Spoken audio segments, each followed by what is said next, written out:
On November 18, 2014, Consumer Reports released an analysis on the Dr. Oz show, raising concerns about naturally occurring arsenic found in rice. But how valid are these concerns, and do they warrant changes in our diets? We asked nutrition and food safety expert Julie Jones.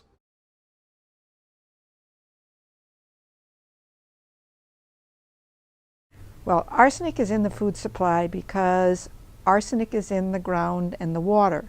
And so all foods grown in the ground, and most of them in the sea, have arsenic in them. And the plant will take the arsenic up. So arsenic is found in vegetables, fruits, rice, grains, and anything made from them. So juices, beer, wine, and also found in fish.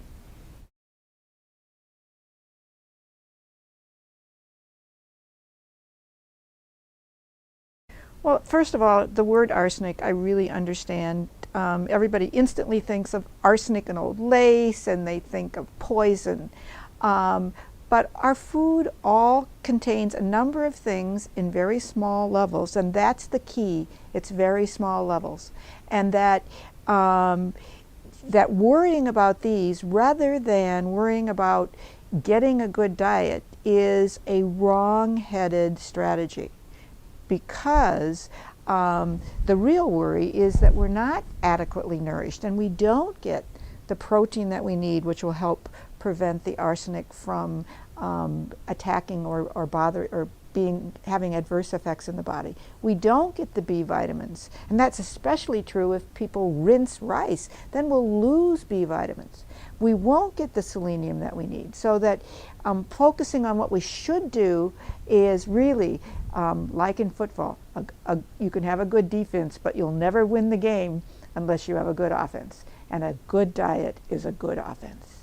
Only 3 to 8% of us actually do eat 8 servings of fruits and vegetables, eat 3 servings of low-fat dairy, eat 5 servings of whole grain, making half of them whole, that pick judicious servings of meat, if we eat it, and protein, so that we need to really concentrate on the real risk, and the real risk is not meeting the dietary guidelines.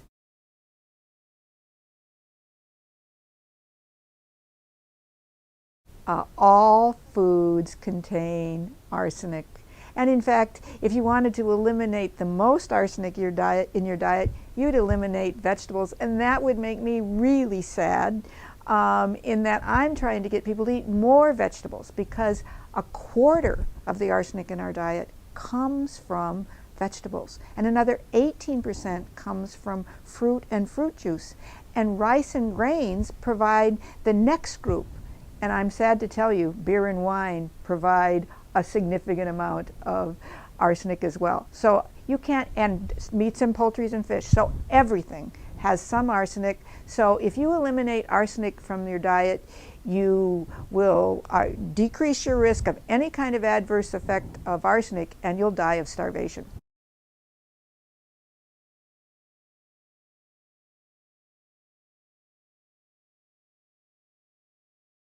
There are really lots of benefits. We have data looking at Asian Americans. They looked at cancer risk of Asian Americans. And I know that Dr. Oz recently talked about that arsenic was associated with cancer of the skin and the bladder and the lung. But in fact, the data on US data looking at Asian Americans and comparing them with all other ethnic groups, Asian Americans had a lower cancer risk than other ethnic groups. And so and they eat much more rice than the rest of the population. So it really seems to me that by attacking rice, we might be inadvertently missing some of the benefits that occur with a dietary pattern such as an Asian dietary pattern.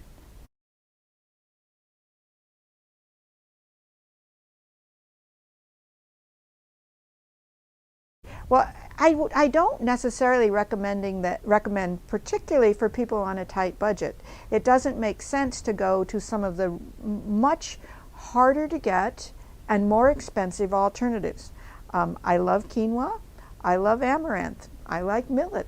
They're all hard to find if you live in certain regions. You have to learn how to cook them. And the real key is they cost at least double and sometimes more than double. And so a lot of people need to really look at the staples like rice and oats and rye and that kind of thing as things that provide good nutrition at a reasonable price.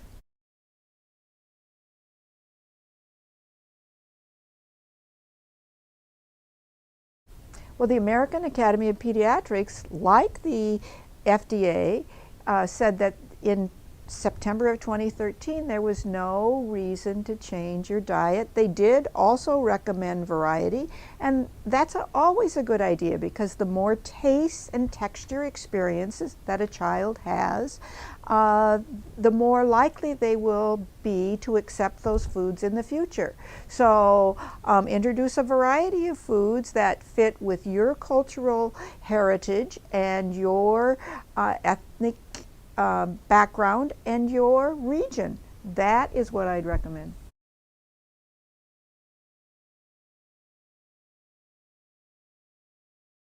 And my grandmother said, balance, variety, and moderation. And so I think that it is really a good idea to eat a whole variety of grains, to experiment with new ones and go back to ones that you regularly use. So by variety, I get different kinds of fiber, I get different kinds of vitamins. So I'd strongly recommend that you consider looking at some new grains. But to eschew one grain because it is, you think it's going to be riskier, I think is a strategy that won't help you. I really think that worrying about arsenic is really worrying about the wrong stuff. We need to worry about the fact that we don't eat the fiber that we need. We don't meet the dietary guidelines, and that if you really care about your health, worrying about the big picture and go for meeting the dietary guidelines with moderation, variety, and balance, and I might also say enjoying your food.